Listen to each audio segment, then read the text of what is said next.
빌립보서 4장 4절에서 7절입니다.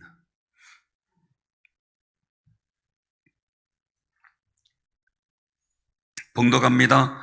주 안에서 항상 기뻐하라. 내가 다시 말하노니 기뻐하라. 너희 관용을 모든 사람에게 알게 하라. 주께서 가까우시니라. 아무것도 염려하지 말고 다만 모든 일에 기도와 간구로 너희 구할 것을 감사함으로 하나님께 아뢰라. 그리하면 모든 지각에 뛰어난 하나님의 평강이 그리스도 예수 안에서 너희 마음과 생각을 지키시리라. 아멘. 사랑하는 성도님들, 우리가 살아가는 지금 현 시대를 표현하는 말이 여러 말이 있습니다. 그 중에 한마디가 있는데 불안의 시대 이렇게 표현합니다.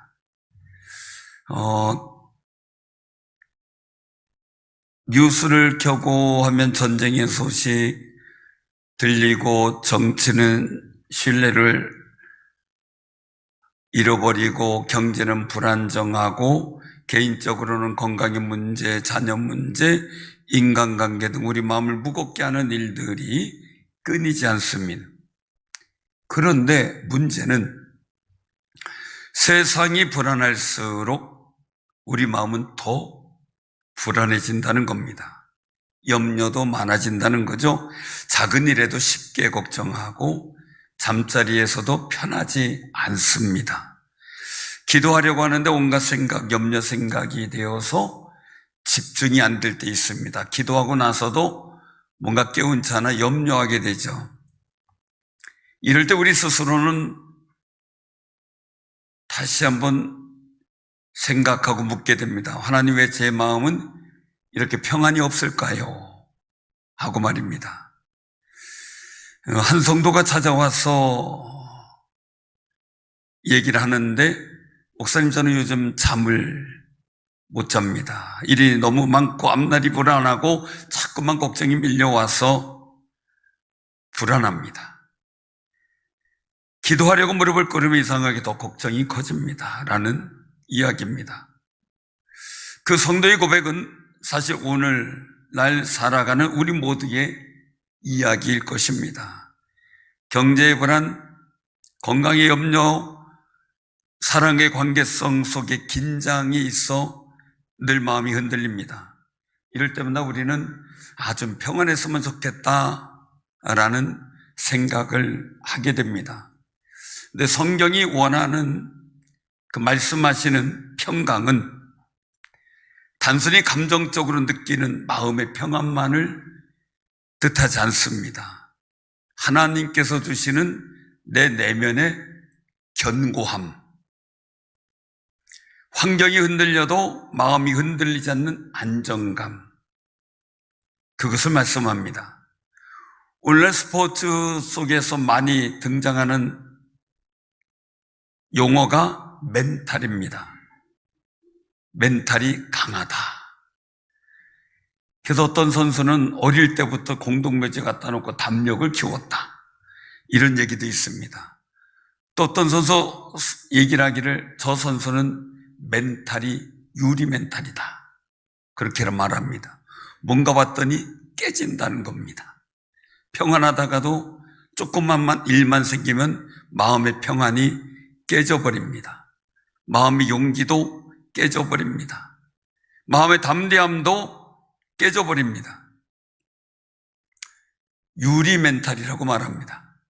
여러분들의 마음은 강하고 담대한 여호수아와 같은 귀한 멘탈을 유지하기를 바랍니다. 히브리어로 보면 샬롬, 이게 평강입니다.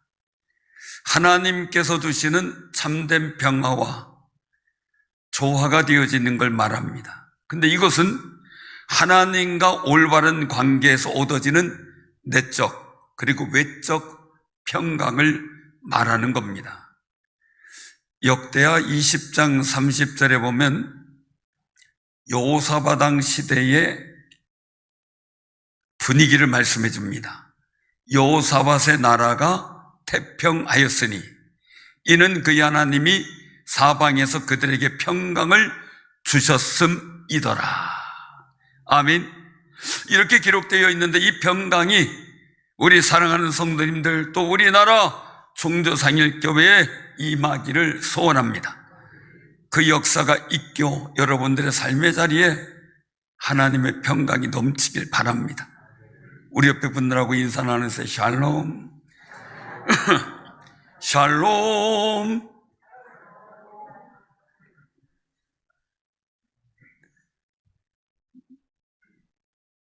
내가 목소리가 안 나올 때 꼭 이걸 시켜요. 그런 분이 있어요. 샬롬이 여러분들의 마음에 충만하길 바랍니다. 근데 오늘 빌립보서는요,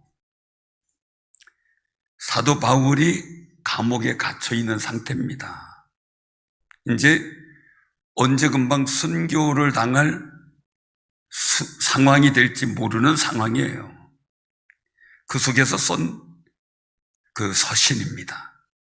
기도하며 빌립보 교회 교인들을 정말 염려하며 그들을 위해 기도하는 마음으로 쓴 서신인데, 이 서신의 내용 속에서 보면 참 마음에 감동이 찾아옵니다. 왜냐하면 빌립보 교인들은 사도 바울보다 훨씬 더 나은 상황이에요. 자유가 있죠. 어렵다 그래도 사도 바울만큼 어렵진 않습니다. 그런데 그들을 향해 사도 바울이 주 안에서 항상 기뻐하라, 아무것도 염려하지 마라 라고 권고하고 있습니다. 오히려 빌립보 교인들이 사도 바울에게 평안하세요, 힘내세요, 우리가 있잖아요, 기도할게요, 하나님의 상급이 있으니까 그거 바라고 기뻐하세요, 뭐 이렇게 권고해야 될 상황입니다. 그런데 거꾸로 사도 바울이 오히려 빌립보 교인들에게 기뻐하라, 아무것도 염려하지 말고 기도하라 라고 말합니다. 이것은 예수님 안에서 얻게 된 사도 바울 자신 마음속에 있는 평강의 마음을 표현해 놓은 겁니다. 그렇다면 사도 바울이 누리고 있는 이 평강은 어떻게 얻게 되었을까? 이건 굉장히 중요합니다. 왜냐하면 지금도 궁금합니다. 뭐가 궁금하냐면요, 다니엘이 왕위에 다르시는게 무엇을 구하면 사자굴에 던져놓는다는 조서를 보고도 하나님 앞에 하루에 3번 감사하는 예배와 기도를 쉬지 않습니다. 그것을 적대적 관계에 있는, 정치적으로 적대적 관계에 있는 두 총리가 보고 고발을 합니다. 그래서 사자굴에 던져놓게 됩니다. 근데 사자가 사도 바울을 먹어버리지도 못하고 해를 끼치지 못합니다. 그 이유가 뭘까? 다니엘은 어디에 있든지 어떤 상황이든지 하나님이 함께 계신다는 평강이 있었기에 사자도 어쩌지 못했구나 라는 생각이 들게 됩니다. 사랑하는 성도님들, 다니엘도 잘못한 게 없잖아요. 근데 본문에 사도 바울도 잘못한 게 없습니다. 잘못한 게 있다면 생명의 주님 되신 예수님의 이름을 믿은 게 잘못이고, 또 그 부활의 주님을 전하는 것이 잘못입니다. 근데 이걸 잘못이라고 할 수가 없잖아요. 그런데 감옥에 갇히게 되는 고난이 생기게 되었습니다. 사실 이렇게 되면 염려와 분노를 넘어 낙심과 불평이 나와야 됩니다. 좌절감이 생겨야 됩니다. 사사기 6장에도 보면 기드온이 나옵니다. 그 당시에 이스라엘 민족은 블레셋의 압제를 받고 또 미디안 족속에 늘 괴롭힘을 당했습니다. 힘든 상황이었죠. 농사를 져놓으면 싹 걷어갑니다. 뺏어가는 거죠. 우리나라도 일제시대 때 농사를 져놓으면 다 걷어갔다고 합니다. 그리고 그때 경험했던 권사님이 그 말씀하시더라고요. 쌀이고 보리고 다 걷어가고 주는 것은 콩기름 다 짜낸 콩깻묵 던져놓고 갔답니다. 그것도 곰팡이가 쓸어 있는 것을. 참 많이 힘들었대요. 근데 이 사사기 6장도 그런 상황입니다. 이 당시는 미디안 족속에게 압제를 당하고 있는 상황. 그래서 숨어서 타작하며 곡식을 지키고 있는 중인데 기드온도 밀을 타작하는데 포도주 틀에서 아주 조심스럽게 타작을 하고 있었습니다. 그런 상황에 여호와의 사자를 만나게 돼요. 그때 기드온이 여호와의 사자에게 푸념을 늘어놓습니다. 오 나의 주여, 여호와께서 우리와 함께 계시면 어찌하여 이 모든 일이 우리에게 일어났나이까? 우리 조상들이 일찍이 우리에게 이르기를 여호와께서 우리를 애굽에서 올라오게 하신 것이 아니냐 한 그 모든 이적이 어디 있나이까? 이제 여호와께서 우리를 버리사 미디안의 손에 우리를 넘겨주셨나이다 라고 푸념합니다. 이게 사람입니다. 그런데 사도 바울은 아무것도 염려하지 말고 다만 모든 일에 어떤 일이든 상관없이 기도와 간구로 너희 구할 것을 감사함으로 하나님께 아뢰라 라고 말씀합니다. 오늘 한번 본문을 한번 봉독해 보겠습니다. 6절입니다. 자, 시작. 아무것도 염려하지 말고 다만 모든 일에 기도와 간구로 너희 구할 것을 감사함으로 하나님께 아뢰라. 아멘. 아멘. 그리고 나서 6절에 그리하면입니다. 그리하면. 6절 봉독합니다. 그리하면 모든 지각에 뛰어난 하나님의 평강이 그리스도 예수 안에서 너희 마음과 생각을 지키시리라. 아멘. 우리 옆에 분다고 인사 나눠서 이대로 되기를 바랍니다.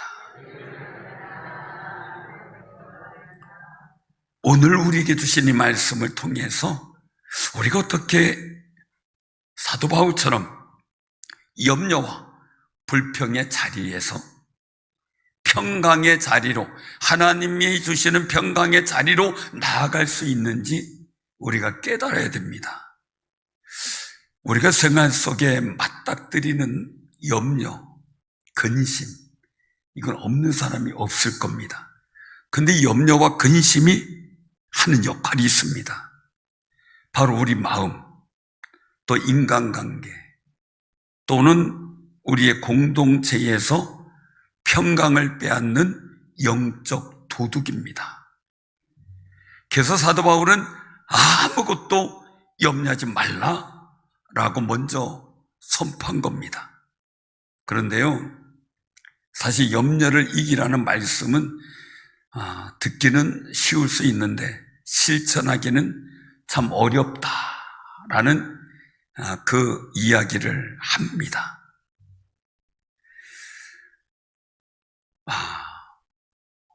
그런 생각을 하게 돼요. 염려하지 말라니요. 어떻게 염려를 하네요? 아이 학비는 어떻게 하고요? 지금 당장 내가 몸이 아픈데 앞으로 어떻게 될지 모르는데, 앞으로 미래가 걱정되고 근심되는데 어떻게 준비될지 모르는데, 당장 직장이 없는데 뭘 먹고 살고요? 사랑과의 갈등 속에 아픔이 있는데 내가 어떻게 염려하지 않을 수 있습니까? 라는 반문할 수 있어요. 사실은 반문의 조건들은 굉장히 많아요. 핑계는 굉장히 많아요. 할 말도 참 많아요. 근데 오늘 본문 말씀을 가만히 보면요, 오늘 말씀 속엔 염려를 금지한 것이 아닙니다. 염려하지 말라라고 하는 이 일도 속에 굉장히 중요한 것은 그 염려를 기도와 간구를 할 때 하나님께 덥석 맡겨버리는 겁니다. 염려는 우리한테 친숙해 보입니다. 근데 그 염려를 붙들고 있으면 평강은 절대 우리 마음에 자리 잡을 수 없다는 겁니다. 근데 중요한 것은 염려하게 되면 염려하는 일이 내 일에 발생된다는 겁니다. 그래서 욥도 오라 내가 염려하며 두려워하던 일이 내게 이르렀구나 라고 탄식했습니다. 여러분들은 복된 소망의 마음이 충만하시길 바랍니다. 그래서 염려는 내 마음에서 평강을 상실하게 만듭니다. 그래서 하루 종일 걱정하고 나면 마음도 몸도 지쳐버립니다. 가슴도 아픕니다. 기도는 열심히 했는데 그 염려와 불안이 사라지지 않으면 의심이 찾아옵니다. 될까 안 될까 또 염려합니다. 기도할 때는 또 혹여나 조금 괜찮다가 생활 환경 속에서 세상을 보면 다시 염려와 근심이 내 마음속으로 스멀스멀 기어들어옵니다. 그리고 결국엔 우리가 세상을 두렵게 생각하게 되고 낙심하게 만듭니다. 사랑하는 성도님들, 왜 그렇게 될까요? 하는 거예요. 왜 그렇게 될까? 우리가 염려를 하나님께 맡기지 않고 내 자신의 마음속에 계속 품고 있기 때문입니다. 이것은 하나님에 대한 또 다른 불신이기도 합니다. 너희 중에 누가 염려함으로 그 길을 한 자라도 더할 수 있느냐라고 예수님은 마태복음 6장 27절에 말씀했습니다. 염려하는 마음으로는 내 환경과 여건을 이기거나 바꾸지 못한다는 겁니다. 기도 변동시킬 수 없습니다. 오히려 우리의 평강과 믿음과 기도의 권세와 기쁨을 빼앗아 갑니다. 상실하게 만듭니다. 한 심리학자가 이런 말을 했어요. 사람이 걱정하는 것의 90%는 실제로 일어나지 않을 일이다. 그러니까 우리가 걱정하는 일이 다 이루어지지 않을 일인데 걱정하고 있다는 거예요. 염려하고 있고요.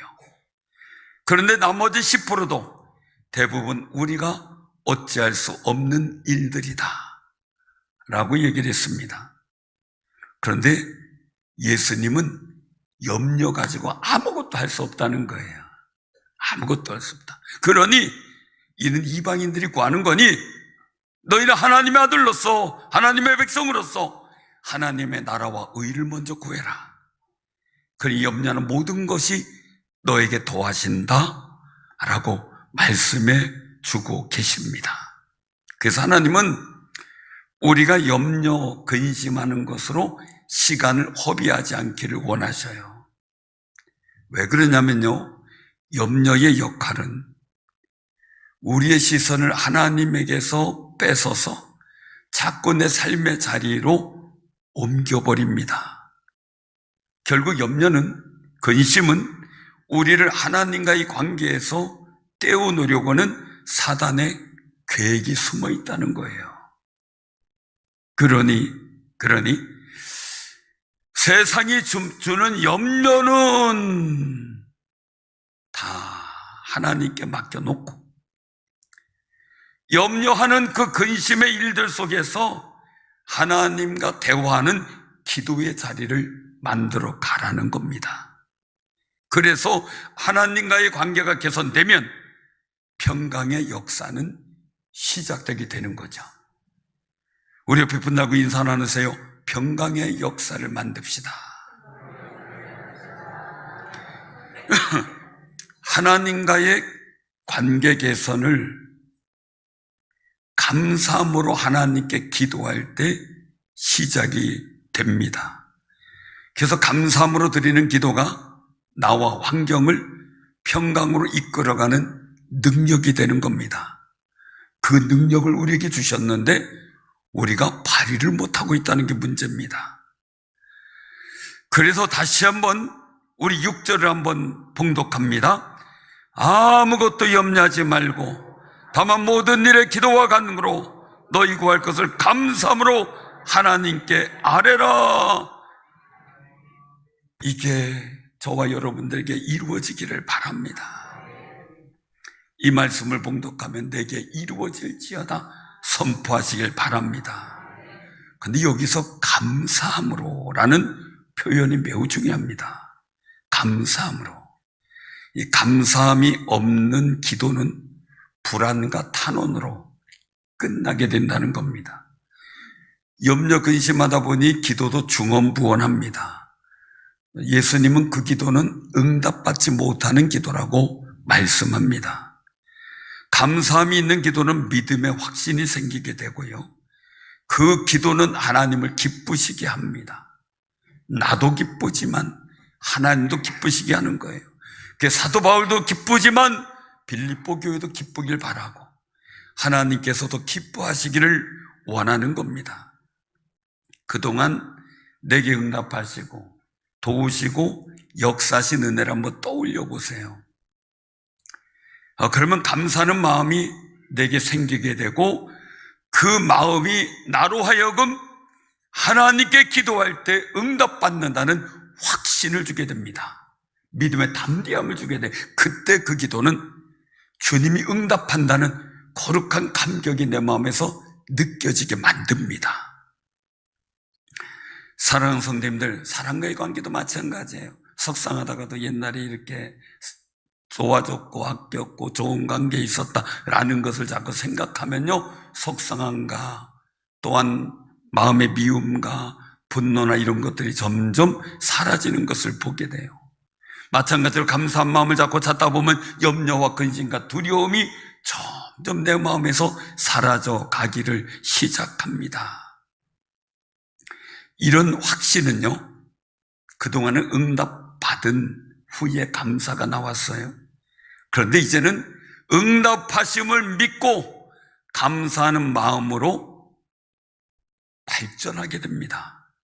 내가 기도하는 것에 대해서 응답하실 줄로 믿는 감사가 나와요. 많은 사람은요, 문제가 해결되어야 감사하려고 합니다. 이것도 그나마 나은 게, 어떤 사람은 문제가 해결되어도 감사를 표현할 줄 모른다는 게 문제입니다. 그럼 더 큰 역사를, 하나님에 의해서 이루어질 역사를 보지 못할 때가 많습니다. 그래서 감사함으로 드려지는 기도는 이미 하나님이 일하신다는 믿음이 생기기에 아직은 변하지 않았지만 하나님이 나를 돌보신다는, 하나님이 이루신다는, 하나님이 역사하신다는 믿음의 확신이 생깁니다. 그러기에 감사의 입술이 저절로 열려지게 됩니다. 그저 감사합니다 하는 거죠. 근데 이스라엘 민족은 가나안 땅 정복할 때 이게 훈련이 안 됐기 때문에 툭 하면 불평이 터져 나옵니다. 그럼 나를 생각해 보세요. 나는 감사와 찬송이 많은가? 불평과 원망과 비난이 많은가? 라는 거예요. 내 마음에 제 평강이 있으면 감사가 자꾸 나옵니다. 기쁨이 나옵니다. 옆에 사람이 있으면 격려하고 힘을 주고 다독거려 줍니다. 왜요? 하나님이 나를 돌보신다는 믿음이 있기 때문이죠. 그래서 감사함으로 드려지는 기도는 염려의 무게를 상실하게 만듭니다. 염려가 엄청 무거웠어요. 힘들게 무거웠어요. 그런데 염려가 아무것도 아닌 것처럼 느껴집니다. 그리고 문제보다 하나님의 은총을 더 크게 바라보게 믿어집니다. 정말 하나님의 은총이 그렇게 기대가 될 수가 없습니다. 염려 충만하면 염려될 일이 생길까봐 걱정하는 무게감이 너무 큽니다. 여러분에겐 하나님의 은총이 크게 보이고 그 은혜가 무겁게 느껴지길 바랍니다. 우리 옆에 분들한테 인사하면서 하나님의 은총이 크게 보입니다. 크게 보입니다. 어느 권사님이 간증을 해요. 제가 큰 병을 앓게 되었을 때 처음에 너무 두려웠대요. 그런데 어느 날 말씀 묵상 중에 감사함으로 기도하라는 말씀이 자기 마음을 콱 때리면서 깊이 들어왔대요. 그때부터 그 권사님은 하나님, 아직 낫지 않았지만 감사합니다. 이 병을 통해 하나님을 더 가까이 가게 하고 하나님을 더 알게 해주셔서 감사합니다 라고 기도하기 시작했대요. 그랬더니 마음이 평안해지자 몸의 고통과 아픔도 점점 줄어들어가기 시작을 했다는 겁니다. 사랑하는 성도님들, 내 상황이 바뀌지 않았을지라도 내가 감사하는 마음으로 기도하면 염려와 불안한 마음이 사라지게 되고 평강을 갖게 됩니다. 예수님께서 말씀하셔요. 평안을 너희에게 끼치노니 곧 나의 평안을 너희에게 주노라. 내가 너희에게 주는 것은 세상이 주는 것과 같이 아니하니라. 너희는 마음에 근심하지도 말고 두려워하지도 말라. 요한복음 14장 27절 말씀입니다.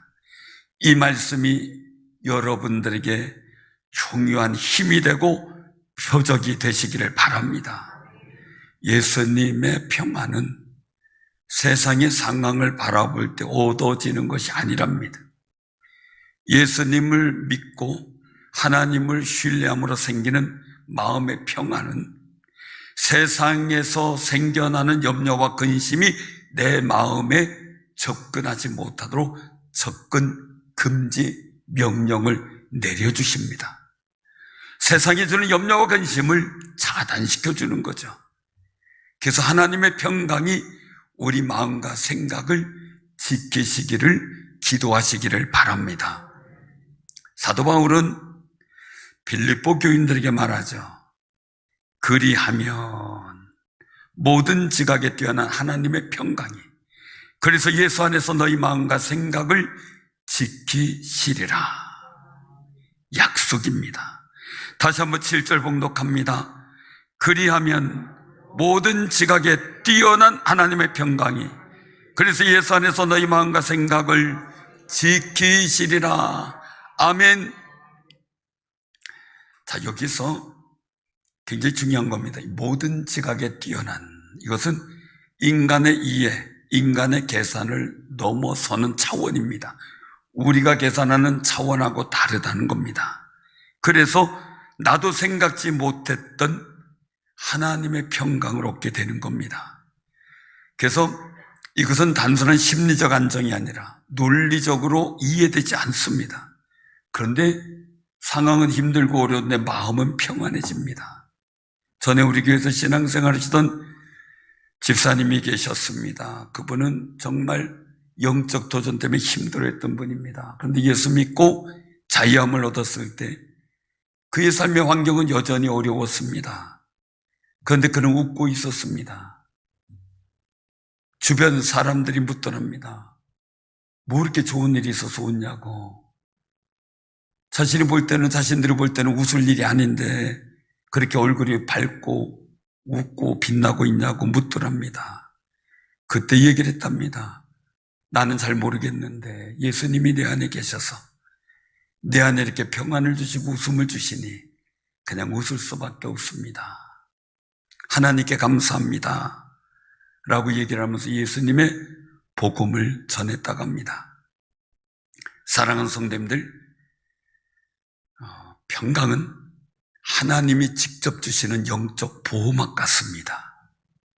그래서 지키시리라 라는 말은 군사적 표현인데요, 마치 성문 앞에 보초가 서서 적의 침입을 막거나 들어오지 못하게 할 사람을 막아서 못 들게 하는 것처럼 보초를 서서 지킨다라는 의미가 있습니다. 하나님의 평강이, 하나님이 주시는 그 평강이 마치 군인처럼 우리 마음 앞에 서서 염려와 불안이 침범하지 못하게 우리 마음과 생각을 지켜주신다는 겁니다. 그 역사가 있기를 바랍니다. 그래서 감사함으로 기도하는 사람의 마음에는 환경이 아무리 요동쳐도 흔들리지 않는 평안이 있습니다. 평강의 주님이 마음의 문에 굳게 지키고 있기 때문이죠. 그래서 예수님께서 파도와 바람이 부는 이 파도치고 어려워서 배가 전복될 정도의 위기 상황에서 제자들이 주여 우리가 죽게 된 것을 왜 돌아보지 않습니까? 하면서 단언하고 염려와 불평의 일들이 나올 때 예수님께서 바람과 파도를 잔잔케 하신 후에 말씀합니다. 왜 두려워하느냐? 이 믿음이 작은 자들아. 사랑하는 성도님들, 그들은 예수님이 행한 모든 기적과 이적을 보았습니다. 그럼에도 불구하고 작은 환경에 따라 또 염려, 근심하고 두려워하게 됩니다. 근데 믿음이 담대해지면 그 파도도 바람도 잔잔케 하는 평강의 능력을 발휘하게 될 줄로 믿으시길 바랍니다. 그러니 예수님 앞에는 바람과 파도가 아무것도 아니었습니다. 그러니 고물에서 잠을 주무시는데도 전혀 지장이 없었던 거죠. 여러분들의 삶의 자리에 그런 평강의 능력이 발휘되는 귀한 삶이 되시기를 바랍니다. 사랑하는 성도님들, 이 평강은 세상이 줄 수도 없습니다. 또 세상이 빼앗을 수도 없습니다. 상황이 바뀌어도 내 마음에 평강은 유지해야 됩니다. 상황이 바뀌지 않아도 내 마음은 하나님께서 주신 평강을 유지해야 됩니다. 그럴 때 기도의 권세는 살아납니다. 여러분들의 삶의 자리에 평강이 흘러넘쳐 여러분들의 삶의 자리를 평안하게 만드는 놀라운 역사가 있을 줄로 믿으시길 바랍니다. 하나님의 평강이 마음속에 자리 잡으면 그 평강은 반드시 우리 삶의 자리에도 드러납니다. 요한복음 16장 33절에 말씀합니다. 이것을 너희에게 이르는 것은 너희로 내 안에서 평안을 누리게 하려 함이라. 세상에서는 너희가 환난을 당하나 담대하라, 내가 세상을 이겼노라. 주님은 우리에게 세상을 이기라고 말씀합니다. 주님의 평강을 받은 여러분들이 세상을 이기지 않으면 누가 이기겠습니까? 사랑하는 성도님들, 하나님의 평강이 임한 사람의 태도는 다릅니다. 하나님이 주신 평강이 임한 사람은 말이 부드럽습니다. 애써서 힘주려고 하지 않습니다. 마음에 평안한 사람은, 하나님의 평강을 누리는 사람은 인간관계가 평화롭고 관용이 생깁니다. 그리고 마음이 평강한 사람은 어디로 가든지 그 평강을 표현하게 됩니다. 그리고 이 평강은 상대방이 느끼게 만드는 겁니다. 어느 교회 집사님은 회사에서 늘 예민하고 까칠하기로 유명했습니다. 함께 일하는 사람이 그 집사님만 보면 늘 긴장해요. 늘 따지고 까칠하게 하니까. 근데 오늘부터 그분이 달라졌다고 하는 거예요. 불평하던 입에서 감사가 나오고 말이에요. 따지고 하기보다는 격려해주기도 하고요. 무엇보다 중요한 건 불안한 얼굴이 평안해졌다는 거예요. 주변 사람들이 궁금해서 물었대요. 집사님, 요새 무슨 일 있어요? 왜 물었을까요? 사람이 이상하게 달라지면 뭐예요? 흔히 하는 얘기가 있죠? 사람이 갑자기 180도 달라져요. 그럼 어떻게 돼요? 죽을 때가 됐다는 거예요. 사람들이 걱정이 된 거예요. 뭔 일 있냐? 그랬더니 그 집사님이 대답이 굉장히 은혜로웠습니다. 요즘은 염려가 생길 때마다 하나님께 감사하고 기도하려고 합니다. 그랬더니 마음이 이상하게 편안해지기 시작했어요. 라고 대답을 했답니다.